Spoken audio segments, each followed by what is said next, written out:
আর্যিকর হত্যাকাণ্ডে যে নারীকে নরকীয়ভাবে তার উপরে নির্যাতন করা হয়েছে, একজন চিকিৎসককে, আমাদের সমাজের প্রধান একটি মানদণ্ডের মধ্যে হচ্ছেন চিকিৎসক।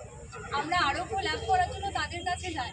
আজ তাদেরই যদি তাদের ক্যাম্পাসের মধ্যে এমন পরিণতি হয়, তাহলে আমাদের ভবিষ্যৎ প্রজন্ম, যারা আমরা রাত্রিবেলা বাইরের থেকে আমরা বাড়িতে যাই বা বাইরে যাতায়াত করি, তাদের কি পরিণতি হবে?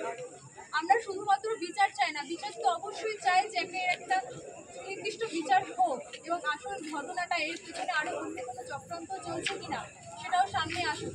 এবং আমরা এটাও চাই আমাদের নিরাপত্তার ব্যবস্থা আরো কঠোর করা হোক, যেখানে একজন নারী তার নিজস্ব ক্যাম্পাসের মধ্যে নিজস্ব চেনা পরিচিত পরিবেশের মধ্যে, যেখানে একজন নারী সুরক্ষিত নয়, সেখানে যে সকল নারী বাইরে অচেনা অপরিচিত জায়গায় কর্মসূত্রে যান বা বিভিন্ন কাজের জন্য যান, তাদের সুরক্ষার কি নিশ্চিত আছে?